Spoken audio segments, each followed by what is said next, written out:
Rangkaian bekalan makanan dan barangan keperluan asas tidak boleh putus. Itu salah satu 4 perkara yang perlu diberi perhatian oleh kerajaan bagi membantu rakyat dalam menghadapi kemelut penularan virus COVID-19.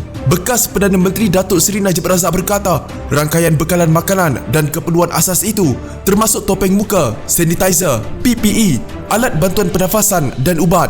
Selain mendapat komitmen bekalan dari pengeluar dalam dan luar negara, kita patut galakkan kilang-kilang tempatan untuk meningkatkan pengeluaran barang-barang ini yang banyak bergantung kepada import. Jika krisis dunia bertambah teruk, kita akan mengalami persaingan hebat dan kesukaran untuk mendapati barang-barang ini. Masa itu tiada jaminan kita akan dibekal walaupun kita tawarkan harga lagi tinggi. Sebab itu kita tidak boleh terlalu bergantung kepada negara-negara lain kerana ada kemungkinan mereka akan mengharamkan ekspor jika situasi bertambah buruk, katanya dalam Facebooknya. Kedua kata ahli Parlimen pekan itu, kerajaan harus segera bantuan keuangan melalui pelbagai cara kepada rakyat.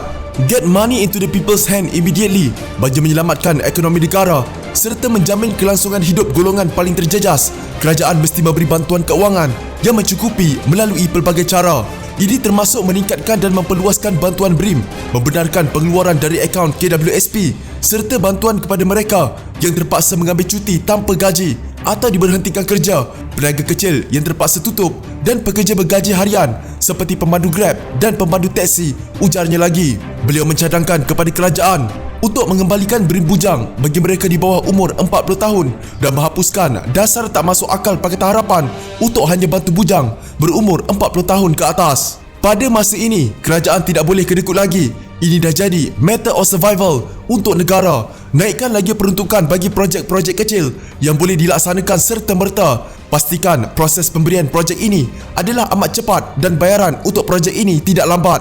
Jika sekadar menurunkan kadar faedah bank berkali-kali seperti yang dilaksanakan oleh rejim gagal kerasi Pakatan Harapan pun tak guna. Siapa nak beli kereta, beli rumah atau melabur dalam bisnes baru jika COVID-19 belum dapat dikawal dan orang ramai tak ada duit untuk berbelanja? Soalnya.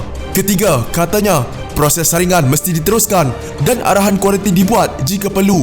Kapasiti dan usaha saringan mesti dipertingkatkan.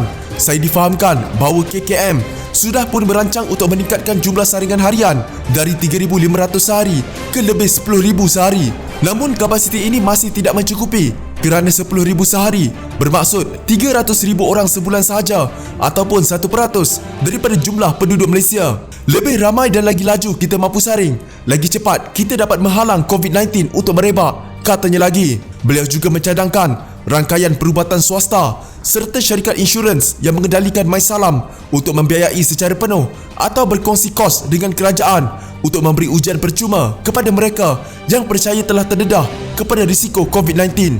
Kos ujian yang perlu ditanggung oleh rakyat sebanyak RM700 seorang tak masuk akal. Bagaimana golongan B40 mampu bayar? Ini bukan masa untuk syarikat-syarikat swasta untuk mengaut keuntungan lebihan, katanya. Keempat, usaha untuk menggalakkan orang ramai yang percaya mereka terdedah kepada risiko COVID-19 untuk menjalani saringan atau dikuarantinkan perlu ditingkatkan dan diperluaskan.